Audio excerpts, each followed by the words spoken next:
Assalamualaikum warahmatullahi wabarakatuh. Apa kabar teman-teman? Semoga sehat selalu. Oke, kali ini saya Dina Prelenia Maharani dari Akuntansi 18. Kali ini saya sebagai tentor kalian dalam mata kuliah akuntansi biaya. Semoga penjelasan saya nanti dapat bermanfaat dan juga dapat memberikan pemahaman yang lebih bagi kalian agar UAS kalian itu, khususnya mata kuliah AB ini, lebih lancar daripada sebelumnya. Oke, berhubung kita sekarang lagi pandemi, jadi kita melaksanakan tentir itu via online. Dan semoga pandemi ini cepat berakhir biar kita langsung berinterface atau berinteraksi langsung, karena lebih enak tentir melalui via offline daripada via online seperti ini. Jadi stay healthy and stay at home. Jangan sekali-kali keluar. Kalau misalkan kalian terpaksa keluar, ya keluar aja, tapi diusahakan setelah itu kalian cuci tangan yang bersih biar rantai penularan COVID ini cepat berakhir dan juga cepat putus. Oke, without any further ado, let's get started. Oke, adik-adik, kali ini kita mulai membahas soal akuntansi biayanya ya. Jadi berdasarkan yang ada di monitor ini, itu ada dua tipe soal. Ya, ini di yang soal pertama itu mengenai proses costing, dan yang kedua itu mengenai kartu pesanan atau kita bisa sebutnya sebagai job order costing. Nah, jadi di sini ada dua tipe pengerjaan soal akuntansi biaya, di mana itu menjadi ciri khas ya dari akuntansi biaya sendiri. Ya, yang pertama ini kita langsung saja bahas mengenai soal yang pertama, yaitu proses costing. Nah, jadi sebelum saya menjelaskan mengenai proses costing ini, proses costing itu ciri-cirinya adalah produksi yang dilakukan oleh suatu perusahaan itu secara terus-menerus. Jadi tidak sesuai dengan pesanan atau lain daripada job order costing, tapi ini secara terus-menerus. Dan ciri khasnya lagi adalah perusahaan yang menggunakan proses costing ini adalah perusahaan yang memproduksi produk yang homogen atau hanya memproduksi satu jenis produk saja. Nah, dan juga terdiri dari beberapa departemen. Misalkan kasih contoh pabrik pesawat ya. Nah, pabrik pesawat ini kan hanya satu jenis produk, yaitu pesawat. Nah, jadi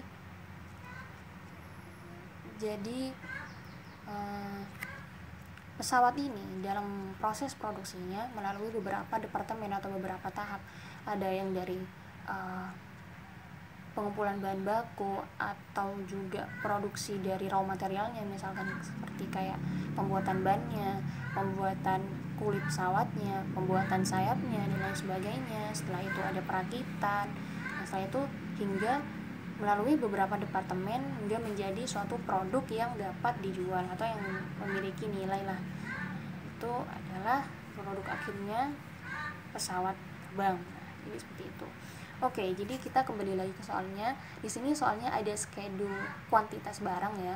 Nah, ini ada salah satu juga ciri khas dari proses costing, di mana di sini ada 3 departemen, yaitu departemen A, B, dan C. Dan ini terdapat beberapa informasi mengenai kuantitas ya, unit kuantitas dari per departemen. Nah, jadi di sini soalnya adalah berapa unit ekuivalen produksi dari setiap departemen tersebut. Biasanya soal itu ada biaya konversi dan juga biaya utamanya ya. Nah, tapi di sini berhubung tidak ada, jadi kita langsung saja membahas unit ekuivalennya per departemennya ya. Oke, kita langsung saja bahas soal yang pertama. Nah, sebelum saya mau menjelaskan juga membahas soal yang pertama itu, ada beberapa tips nih yang boleh digunakan oleh adik-adik dan saat mengerjakan soal, terutama soal UAS. Nah, jadi agar lebih cepat mengerjakan soalnya, yaitu harus memperhatikan pertanyaan utama dari setiap soal. Jadi adik-adik tidak perlu memahami paparan penjelasan dari semua soal, namun harus membaca terlebih dahulu apa sih pertanyaan utama dari soal-soal UAS ini. Nah, sebagai contoh soal yang pertama, di sini ada schedule kuantitas per produksi. Mungkin kalian akan membacanya per per departemen ini, oke, ini unit mulai diproduksi sekian dan sekian. Namun misalkan kalian langsung membaca pertanyaan utama, yaitu unit ekuivalen. Nah, di sini kan pertanyaan utamanya adalah unit ekuivalen produksi. Oke, jadi kalian tidak perlu mengabaikan kuantitas-kuantitas yang tidak diperlukan dalam perhitungan unit ekuivalen. Tapi kalian harus langsung tertuju kepada elemen unit ekuivalen tersebut. Nah, oke, jadi selanjutnya saya akan menjelaskan nih, apa sih itu unit ekuivalen. Nah, jadi unit ekuivalen adalah unit setara dengan produk jadi yang dihasilkan di departemen produksi pada periode tertentu. Jadi maksud dari unit ekuivalen di sini adalah setara dengan barang jadi di setiap departemen. Kalau di perusahaan yang menggunakan proses costing, itu tentunya setiap departemen tidak langsung menjadi suatu barang jadi yang langsung digunakan, atau secara istilah itu langsung digunakan oleh konsumen kan, atau memiliki nilai guna. Nah, tapi di sini artinya adalah meskipun itu barang tersebut merupakan barang setengah jadi, tapi itu adalah produk akhir dari departemen, dari setiap departemen itu. Oke. Nah, jadi unit ekuivalen artinya adalah seperti itu. Dan untuk selanjutnya, bagaimana sih kita menghitung unit ekuivalen? Nah, jadi berdasarkan paparan atau istilahnya yang tadi dijelaskan, itu unit ekuivalen merupakan barang akhir atau barang proses akhir dari setiap departemen. Nah, jadi kita langsung saja mencari barang akhir atau barang keluaran dari setiap departemen itu. Nah, jadi rumus dari unit ekuivalen sendiri itu adalah BDP awal, barang dalam proses awal, atau barang dalam proses awal, dan ditambahkan dengan unit ditransfer ke departemen selanjutnya. Setelah itu ditambahkan dengan barang jadi dalam barang dalam proses akhir per departemen. Oke, jadi rumus di sini, rumus unit ekuivalennya itu BDP awal tambah unit ditransfer ke departemen selanjutnya plus BDP akhir.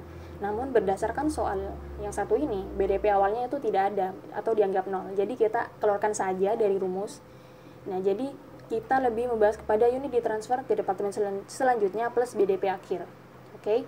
Nah, jadi sebelum kita memasuki atau mengerjakan perhitungannya, alangkah lebih baiknya kita memahami terlebih dahulu rumus dari unit ekuivalen. Oke, jadi di rumus unit ekuivalen ini ada unit ditransfer ke departemen selanjutnya. Nah, unit ditransfer ke departemen selanjutnya itu artinya sama dengan unit ekuivalen, yaitu adalah produk jadi per departemennya.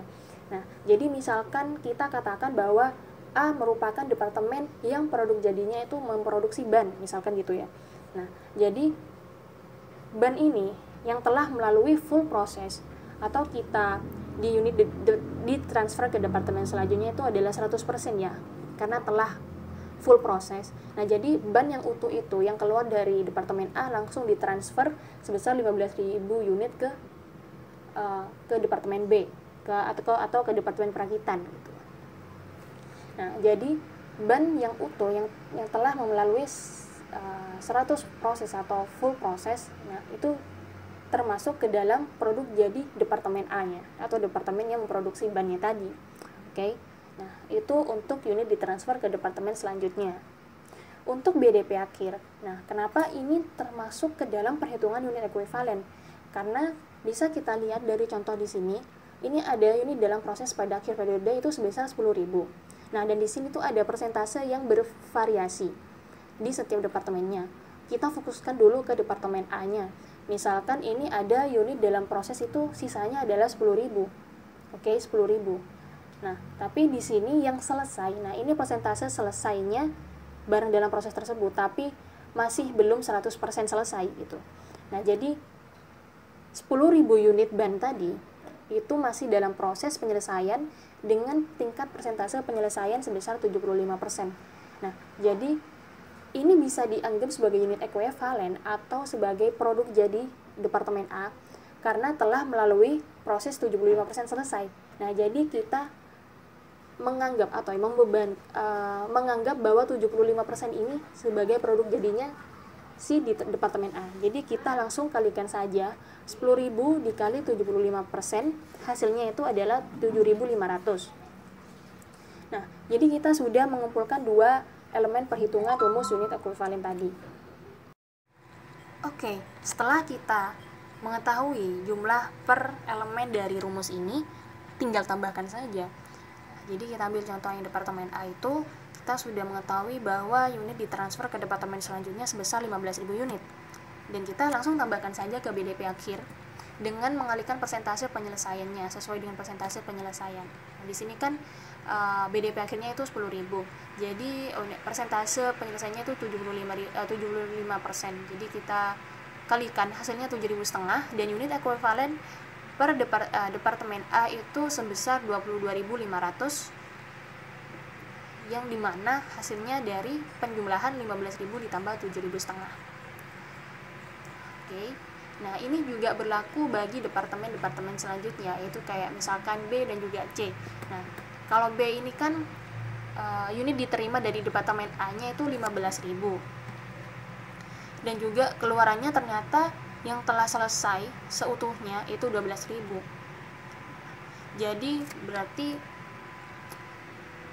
12.000 ini merupakan produk jadi dari departemen B yang telah melalui full proses atau 100% proses, yaitu barang jadinya departemen B. Nah, namun di sini juga terdapat unit dalam proses pada akhir periodenya B itu tersisa 3.000. Nah, jadi ini masih dalam proses, bukan menjadi masih belum melalui full proses. Nah, di sini juga ada persentase penyelesaiannya hanya 5%. Apakah ini boleh? Ya boleh saja. Berarti yang 5% ini, unit 5% dari 3.000 ini termasuk telah dianggap sebagai produk jadinya si departemen B-nya.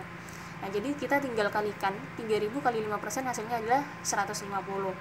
Nah, dan juga perlakuan yang sama ini sesuai dengan yang kita lakukan dalam perhitungan unit ekuivalen departemen A, maka departemen B-nya 12.000 ditambah dengan 150, yaitu departemen ke selanjutnya plus BDP akhir yang telah melalui perkalian persentase penyelesaian tadi ya, yang 5%, 3.000 kali 5% hasilnya 150, dan unit ekuivalen produksi departemen B hasilnya 12.150. Dan selanjutnya itu departemen C. Departemen C unit yang diterima dari departemen B itu sebesar 12.000. Kan 12.000, dan juga di sini nggak ada departemen ke selanjutnya. Namun ini langsung ke persediaan barang, berarti departemen C ini merupakan departemen akhir dari departemen produksi suatu perusahaan. Jadi langsung ditransfer ke gudangnya. Dan ini hasilnya adalah 9.000. Dan di sini ada 3.000 juga, ada 3.000 yang masih dalam proses. Nah, ini berarti masih dalam proses yang bukan full costingnya. Oke, jadi kita langsung saja mengalihkan unit dalam proses atau persediaan BDP akhir di departemen C-nya dikali dengan 30% merupakan persentase penyelesaiannya. Jadi 3.000 kali 30% hasilnya adalah 900. Nah, untuk setelah kita menghitung persediaan BDP akhir, maka kita telah mendapatkan dua elemen dari unit ekuivalennya. Dan mohon maaf, karena ini kan departemen akhir. Nah, departemen akhir berarti bukan tidak menggunakan unit ditransfer ke departemen selanjutnya lagi, namun langsung kita menggunakan unit ditransfer ke persediaan barang. Karena mengapa? Karena ini merupakan departemen akhir di mana barang yang telah melalui proses produksi itu berakhir di departemen C gitu. Secara istilah itu. Jadi langsung ditransfer ke gudang atau ke persediaan. Jadi barang jadi departemen C ini ditransfer langsung ke persediaan barang. Jadi kita masukkan saja unit ditransfer ke persediaan barang itu sebesar 9.000 di unit ditransfer ke departemen selanjutnya. Sebesar 9.000. Dan hasilnya itu adalah 9.900. Oke. Jadi itu setiap departemen unit ekuivalen dari setiap departemennya. Jadi seperti itu. Oke, apakah sudah paham? Dan semoga paham ya adik-adik. Oke, untuk soal selanjutnya itu soal nomor 2 mengenai job order costing. Seperti biasa, kalau kalian menghadapi soal UAS, maka kita cari dulu nih pertanyaan utama dari setiap soal UAS. Nah, seperti yang nomor 2 ini soalnya, yaitu kita cari paling bawah biasanya kan. Oke, jadi ternyata kartu pesanan. Oke, ternyata yang ditanyakan adalah kartu pesanan.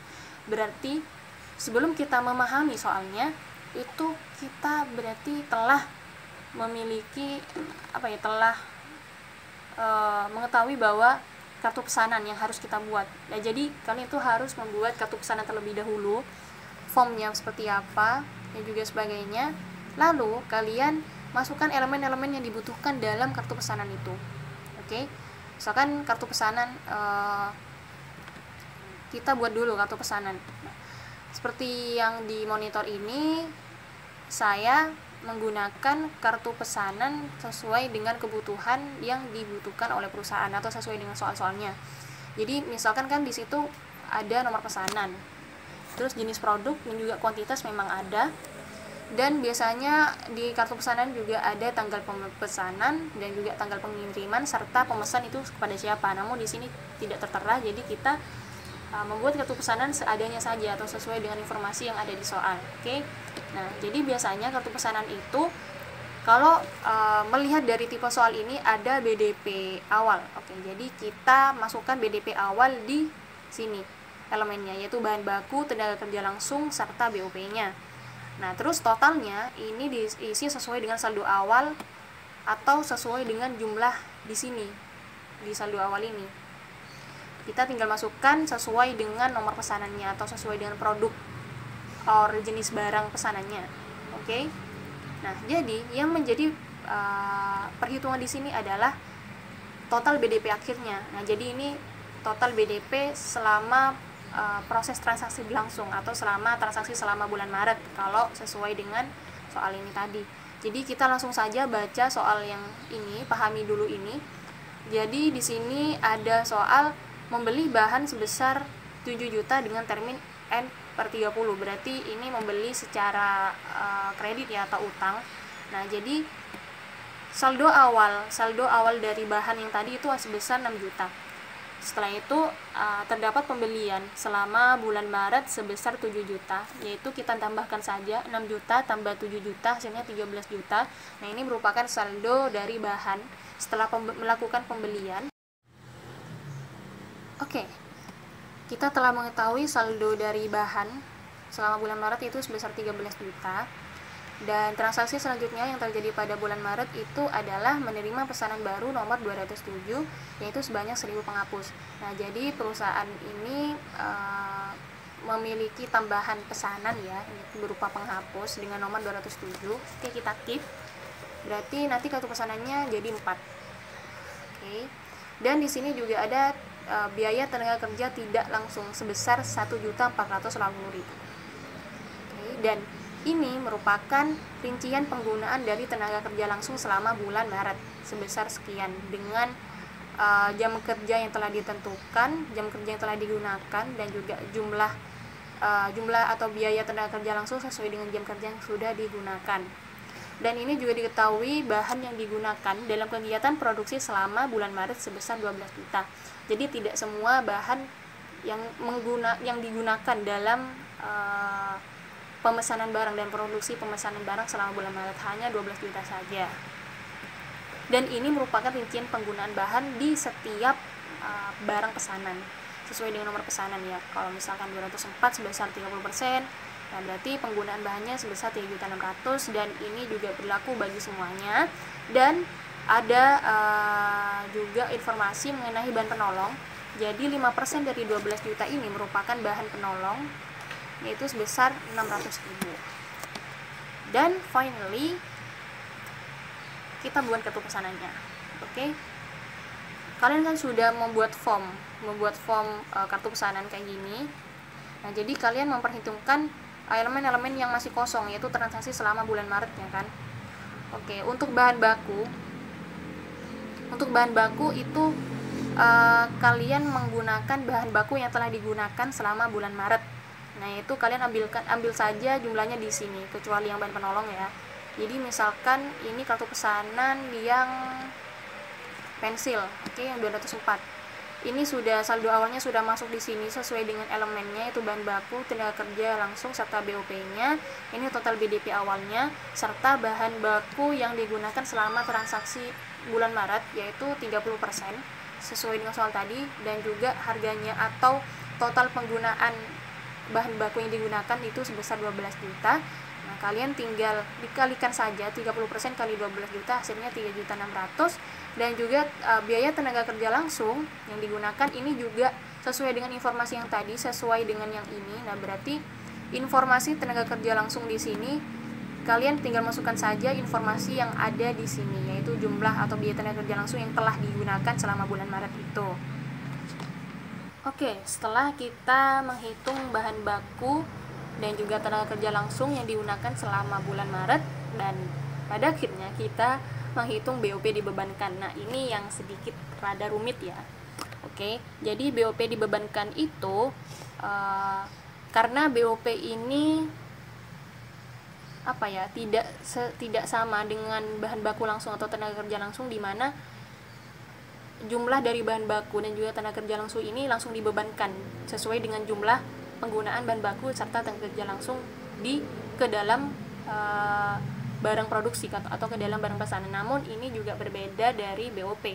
Nah, BOP ini berbeda dengan bahan baku dan juga tenaga kerja langsung tadi karena tidak langsung dibebankan, atau jumlah BOP ini tidak langsung dibebankan ke dalam barang produksi pesanan tadi, namun harus menggunakan tarif yang telah ditentukan di muka atau predetermined rate.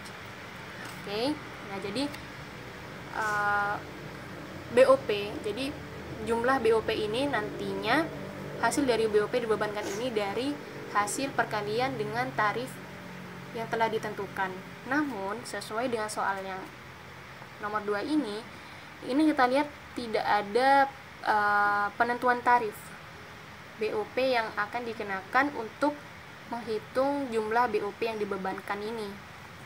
Itu masih belum ada kan tarifnya, tarif BOP dibebankan itu belum ada, jadi kita harus menghitung tarif BOP terlebih dahulu. Oke. Nah, cara membuat tarif BOP yaitu adalah BOP dibagi dengan unit estimasi unit produksi total.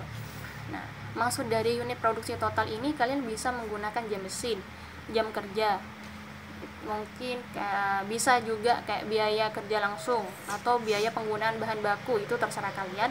Namun di sini adalah yang paling dominan kalian yang digunakan sebagai unit produksi total atau sebagai pembagi di tarif BOP ini, yaitu kalian pilih yang paling dominan dalam penggunaan transaksi bulan Maret, itu tenaga kerja langsung atau bahan baku. Namun di sini saya menggunakan jam kerja karena lebih sering digunakan daripada yang lainnya, dan juga lebih mudah daripada yang lain. Oke. Nah, jadi di sini kita cari dulu BOP-nya. Nah, BOP-nya tadi kan saldo awalnya 7 juta. 7 juta. Nah, 7 juta ini dapat dari mana sih? 7 juta dapat dari yang overhead pabrik yang awal tadi, saldo awal tadi. Oke, setelah kita masukkan dulu yang saldo awal 7 juta, yang overhead pabrik ini 7 juta. Jadi saldo awalnya 7 juta. Dan tadi selama transaksi bulan Maret itu ada bahan penolong. Bahan penolong yang 5%. Nah, bahan penolong ini tidak termasuk bahan baku langsung ya, atau BBL ya, bahan baku langsung. Oleh karenanya bahan penolong ini dimasukkan ke overhead pabrik karena tidak dapat ditelusuri langsung atau tidak dapat dibebankan langsung ke produk. Nah, jadi kita alihkan saja ke overhead pabrik. Jadi ditambah saldo awal ditambah dengan 600. Dan tadi selama transaksi bulan Maret juga ada biaya tenaga kerja tidak langsung, ini juga berupa overhead pabrik. Nah, jadi biaya tenaga kerja tidak langsung itu sebesar 1.480.000, kita tambahkan saja di saldo overhead pabrik. Jadi hasilnya setelah kita menambahkan saldo awal dengan bahan penolong dan TKTL ini, saldo akhir dari BOP sebesar 9.080.000. Oke, sebelum saya melanjutkan penjelasan, ini BOP, apa sih biaya-biaya yang termasuk dalam BOP. Nah, biaya-biaya yang termasuk dalam BOP itu yang biaya yang non langsung atau yang tidak langsung, yaitu biaya-biaya yang tidak termasuk ke dalam bahan baku langsung atau tenaga kerja langsung. Nah, kayak bahan penolong. Nah, ini juga dapat dibebankan sebagai overhead pabrik. Bukan dibebankan ya, dapat diakui sebagai overhead pabrik, dan juga tenaga kerja tidak langsung juga dapat diakui sebagai overhead pabrik. Oke, jadi seperti itu. Nah, setelah kita setelah kita menjumlahkan saldo akhir dari overhead pabrik sebesar 9.080.000, kita tinggal masukkan ke BOP yang ada di sini, yaitu sebagai penghitung dari tarif BOP. Dan untuk unit produksi totalnya, kita itu kan tadi gunakan jam kerja ya. Nah, jadi unit produksi total berarti total dari jam kerja yang ada tadi, yang telah digunakan tadi. Nah, kita total yang ini, maka hasilnya sebesar 1.315 jam kerja. Oke. Nah, kita tinggal masukkan ke sini dan kita bagi 9.080.000, yaitu saldo akhir dari BOP dibagi dengan jumlah total jam kerja yang telah digunakan selama bulan Maret, yaitu sebesar 1.315 jam. Nah, hasilnya itu jadi tarif BOP dari pembagi unit produksi total dari jam kerja tadi, yaitu 6.905. Oke, jadi kita telah mengetahui besar tarif BOP yaitu sebesar 6.905. Ini sebagai tarif BOP-nya. Setelah itu kita tarif ini dikali dengan dasar pengenaan tarif. Nah, apa maksudnya dasar pengenaan tarif? Nah, jadi kita kalikan sesuai dengan jam kerja yang digunakan per nomor pesanan. Jadi tadi kan kita membaginya dengan jam kerja. Nah, jadi kita nanti kalikan tarif BOP dengan jam kerja yang digunakan per nomor pesanan ini. Jadi berapa sih BOP dibebankan sesuai dengan nomor pesanannya? Jadi nomor pesanan 204, kita tinggal kalikan tarif 6.905 dikali dengan 335. Hasilnya 2.300 sekian, dan ini berlaku untuk semuanya. Nah, kita telah mengetahui nih BOP dibebankan sesuai dengan dasar pengenaan tarif dan juga tarif yang telah kita hitung tadi, yaitu sebesar 6.905. Setelah kalian sudah mengetahui semua elemen yang diperlukan dalam kartu pesanan tadi, kalian tinggal masukkan saja. Oke, untuk kartu pesanan yang pensil atau nomor pesanan 204 dengan kuantitas 16.000, saldo awalnya sesuai dengan yang tadi, kalian tinggal masukkan saja sesuai dengan saldo yang ini, yang awal ini. Kalian tinggal masukkan saja di BDP awal yang di bagian sini.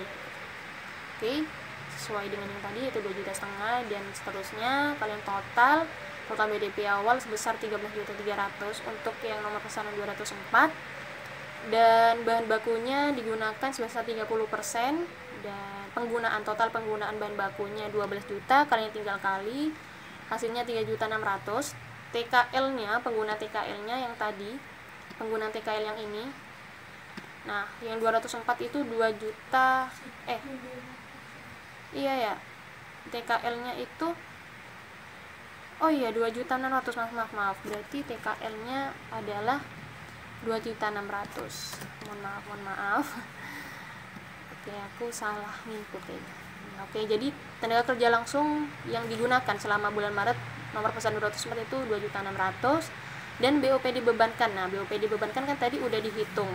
Nah, kalian jangan lupa masukkan tarif dengan dasar pengenaan tarifnya ya, yaitu tarif BOP-nya dikali dengan jam kerja sesuai dengan setiap pesanan. Yang pesanan yang 204 kan jam kerjanya 335. Nah, berarti kalian tinggal kali tarif BOP dikali 335, hasilnya sekian, dan total BDP akhirnya kalian jumlahkan sebesar 8 juta sekian, dan total biaya produksi kalian tambahkan BDP awal ditambah BDP akhir, hasilnya biaya produksi. Oke, jadi total biaya produksi kartu pesanan untuk nomor pesanan 204 yaitu sebesar 21.813.126 rupiah. Nah, ini perhitungan ini berlaku untuk ketiga kartu pesanan lainnya, yaitu kartu pesanan nomor 205 sampai dengan 207 Namun kita langsung saja ya menjelaskan mengenai kartu pesanan yang 207. Nah, di mana 207 ini berupa penghapus. Ini munculnya pesanan ini kan bukan dari awal periode atau dari awal Maret itu tadi kan. Namun pesanan ini baru muncul pada saat selama transaksi di bulan Maret. Nah, jadi bagaimana kita membuat kartu pesanan ketika ada pesanan yang muncul di pertengahan periode. Jadi formnya sama, bentuknya, bentuk kartu pesanannya sama, yaitu ada nomor pesanan dan sampai dengan kuantitas, serta di sini ada total BDP awal dan juga BDP akhir dan biaya produksi. Untuk BDP awalnya kita kosongin saja. Untuk yang nomor pesanan 207 karena pesanan ini ada atau muncul di saat selama proses transaksi terjadi atau selama pertengahan periode bulan Maret ya. Jadi kita kosongin saja dan total BDP awalnya itu sebesar 0 rupiah. Untuk total BDP akhir, nah total BDP akhir di sini kita isi dengan sesuai dengan elemen tadi, yaitu bahan baku, TKL serta BOP dibebankan. Nah itu untuk bahan bakunya 15% sesuai dengan penggunaan tadi, sama dengan yang kartu pesanan 204. Kita kalikan saja dengan 15 juta, hasilnya 1.800.000, dan juga tenaga kerja langsungnya itu sebesar 2.370.000 sesuai dengan penggunaan tenaga kerja langsung di sini itu 2.370.000. Oke, benar. Dan BOP dibebankan juga sama perhitungannya dengan yang kartu pesanan tadi yang nomor 204 itu. Kalian tinggal kali tarif BOP yang telah dihitung dengan jumlah jam kerja yang digunakan untuk nomor pesanan 207. Itu jumlah jam kerjanya 295 jam kerja kalikan dan hasilnya sebesar 2.036.000 sekian ya. Nah, total BDP akhir adalah 6.206.958 dengan total biaya produksi sebesar 6.206.958.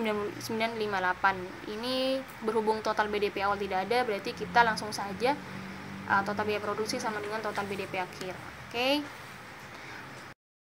Oke, perlu dicatat ya adik-adik bahwa ini maksudnya total BDP akhir ini bukan total biaya produksi keseluruhan ya, maksudnya penghapusnya udah jadi, bukan, tapi ini sesuai dengan periode. Nah, jadi itu kartu pesanan dibuat itu sesuai dengan periode yang ada gitu. Jadi belum tentu total BDP akhir yang penghapus itu adalah total keseluruhan biaya produksi gitu. Namun akumulasi biaya yang terjadi pada periode tertentu. Jadi seperti itu. Mungkin itu saja penjelasan dari saya kali ini dalam tafsir kali ini. Semoga penjelasan yang telah dijelaskan untuk soal nomor 1 dan 2 tadi dapat bermanfaat dan juga dapat menambah pemahaman adik-adik mengenai akuntansi biaya ini, khususnya job order costing dan juga proses costing yang tadi. Semoga semangat UAS dan semoga lancar UASnya, amin. Semoga nilai akbinya bagus-bagus. Dan sekian dari saya, mohon maaf. Assalamualaikum warahmatullahi wabarakatuh. Semangat adik-adik.